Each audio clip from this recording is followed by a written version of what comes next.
నేటి నిరుద్యోగ యువత ఉద్యోగార్థులు అధిక శాతం డిఎస్సిపై ఆశగా ఉన్నారని, ప్రస్తుతం ఉన్న ప్రభుత్వాల పరిస్థితి చూస్తే వారి ఆశలు నెరవేరేలా కనిపించడం లేదని, దీన్ని దృష్టిలో పెట్టుకుని రెగ్యులర్గా నోటిఫికేషన్లు విడుదలయ్యే ఆర్ఆర్బీ, ఎస్ఎస్సి, బీఎస్ఆర్బీపై దృష్టి సారించాలని ఎమ్మెల్సీ కెఎస్ లక్ష్మణరావు సూచించారు. స్థానిక శ్రీ వెంకటేశ్వర ఆనం కళాకేంద్రంలో యూటీఎఫ్, డీవైఎఫ్ఐ, ఎస్ఎఫ్ఐ, వీరేశలింగం విజ్ఞాన కేంద్రం సంయుక్త ఆధ్వర్యంలో ఆదివారం గ్రూప్స్ డివైఈఓ పోటీ పరీక్షలకు ఉచిత అవగాహన సదస్సు నిర్వహించారు. ఈ సదస్సుకు ముఖ్య వక్తగా పోటీ పరీక్షల నిపుణులు, కృష్ణా, గుంటూరు జిల్లాల పట్టభద్రుల నియోజకవర్గం శాసనమండలి సభ్యుడు కెఎస్ లక్ష్మణరావు, ముఖ్య అతిథిగా ఉభయ గోదావరి జిల్లాల పట్టభద్రుల ఎమ్మెల్సీ ఇళ్ల వెంకటేశ్వరరావు హాజరయ్యారు. ఇండియన్ హిస్టరీ, జాగ్రఫీ, భారతీయ సమాజం, కరెంట్ అఫైర్స్, వచ్చే ప్రశ్నలకు సంబంధించిన విషయాలను క్షుణ్ణంగా వివరించారు. భారత రాజ్యాంగం రక్షణకు కల్పించిన హక్కులు, ఎస్సీ, ఎస్టీ రిజర్వేషన్లు, బీసీ కమిషన్లు, రిజర్వేషన్లు అమలు వంటి చాలా అంశాలపై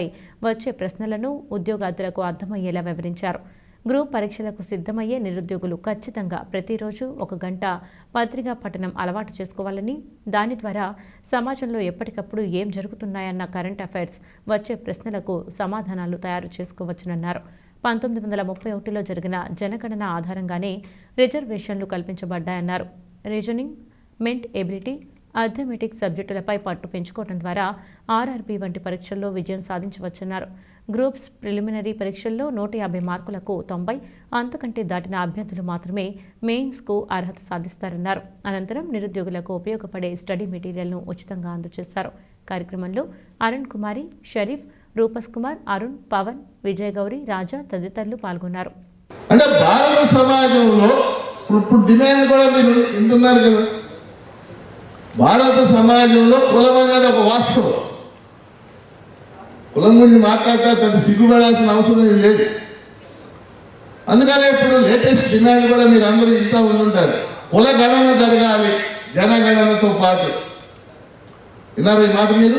కుల గణన అంటే భారతదేశంలో 10 ఏళ్ళకు ఒకసారి జనాభా లెక్కలు జరుగుతుంది.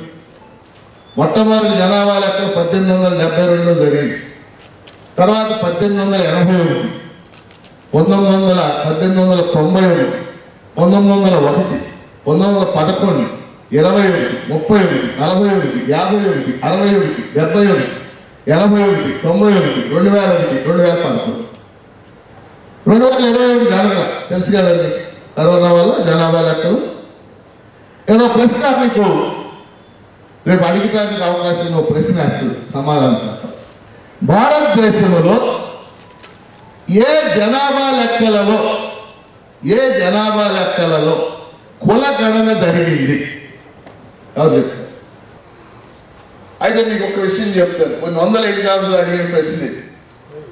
50% రిజర్వేషన్లు దాటి ఉన్న ఏకైక రాష్ట్రం ఒకటే, తమిళనాడు. ఏంటది?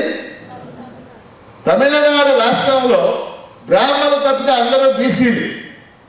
అందుకని తమిళనాడు రాష్ట్ర ప్రభుత్వం పార్లమెంటును ప్రత్యేకంగా కోరింది, మా రాష్ట్రానికి మినహాయింపు ఇవ్వండి అని. అందుకని 76వ రాజ్యాంగ సవరణ, గుర్తుపెట్టుకోండి, ఎన్నో రాజ్యాంగ సవరణ? 76వ రాజ్యాంగ సవరణ ద్వారా తమిళనాడు ఒక్కదానికి 69% రిజర్వేషన్ కల్పించి, ఇప్పుడు తమిళనాడు 69% ఉంది, ఏ రాష్ట్రంలో ఉంది, కల్పించి దాన్ని 9వ షెడ్యూల్లో చేర్చారు. షెడ్యూల్లో చేర్స్తే ఇక న్యాయస్థానాలు జోక్యం చేసుకో. ఇప్పుడు మన రాష్ట్రంలో కాపులకు రిజర్వేషన్ ఇవ్వాలనుకుంటే చంద్రబాబు నాయుడు, జగన్మోహన్ రెడ్డి అందరూ ఇస్తామంటున్నారు. అంతా ఉట్టిదే, నాటకం అంతా. ఇద్దరు ఇవ్వలేదు. ఇచ్చి జీవో ఇస్తే ఏమవుద్ది? కోర్టు కొట్టేస్తా. అది నిలబడాలి, నీకు నిజంగా ఇవ్వాలని ఉందనుకోండి, ఏం చేయాలి? ఇదిగో కాపులకి 8% రిజర్వేషన్లు ఇస్తున్నాం, రాజ్యాంగ సవరణ చేయమని కేంద్రాన్ని కోరాలి, కేంద్రం రాజ్యాంగ సవరణ చేయాలి, దాన్ని 9వ షెడ్యూల్లో చేర్చాలి, అప్పుడు నిలబడి.